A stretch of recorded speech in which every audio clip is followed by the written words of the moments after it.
پہلے تو یہ تھوڑی سی وضاحت کر دوں، جو انہوں نے کہا کہ ریپریمانڈ ہو گیا اور قطعاً ایسی کوئی بات نہیں ہوئی ہے، نہ مجھے کسی نے ترجمانی سے ہٹایا ہے، یہ بھی محترم علی ظفر صاحب کو علم نہیں ہے۔ میں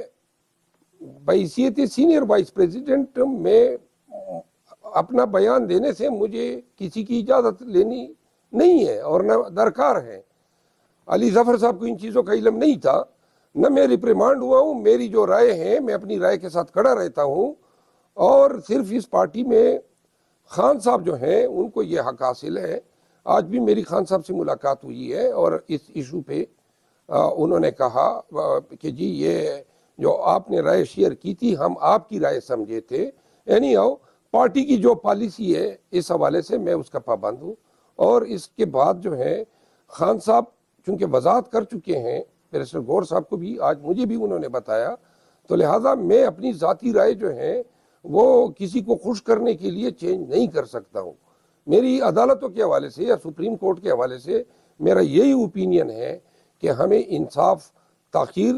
ہو رہی ہے، ہمیں انصاف صحیح نہیں دیا جا رہا ہے۔ اگر ہم اس کا جائزہ کرتے ہیں، نواز شریف کو جو منوں کی حساب سے انصاف دیا جا رہا ہے، تو پھر ہمیں انصاف کی دول بھی نہیں دی جا رہی ہے۔ دوسری بات جو آپ نے آج مظاہر،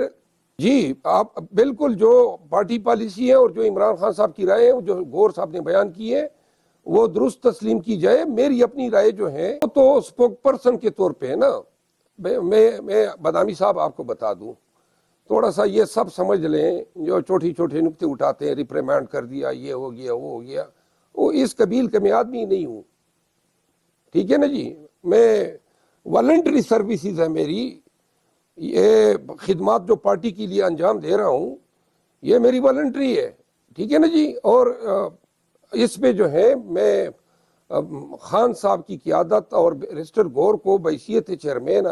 ان کو میں اپنا لیڈر سمجھتا ہوں۔ باقی جو ادھر ادھر کے لوگ ہیں وہ مہربانی کریں میرے معاملات میں مداخلت نہ کریں۔ دوسری بات جو آپ نے مظاہر علی اکبر نقوی صاحب کی بات کی ہے، ان کا استعفیٰ جو ہے یہ اس چیز کی عکاسی کرتا ہے۔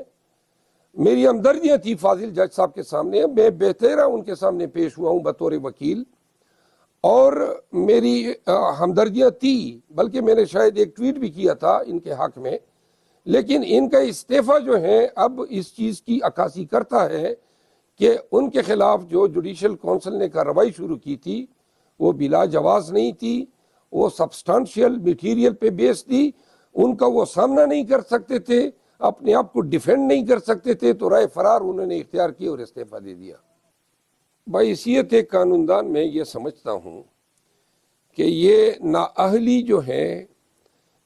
یہ ہونی ضرور چاہیے، کیونکہ اگر آپ سرٹیفائی کریں گے کہ جی کوئی نااہلی نہیں ہو سکتی ہے، لیکن جہاں تک تاحیات نااہلی کا تعلق ہے تو اس حوالے سے میں یہ ضرور سمجھتا ہوں کہ شاید یہ فنڈامنٹل رائٹس سے تھوڑا سا متصادم ہے۔ پرماننٹلی کسی بھی شخص کو اس بنیاد پہ کہ جی پاناما لیکس میں یا کسی اور ایشوز پہ، ایسٹ ڈکلیریشن پہ یا جھوٹ بولنے پہ جو ہے آپ ان کو، تو یہاں تک تو میری یہ رائے بطور وکیل ہے، نہ کہ بحیثیت senior vice president P T I. اور دوسری بات یہ ہے، یہ اس فیصلے میں اور شاید چار چاند لگ جاتے اگر ساتھ میں خان صاحب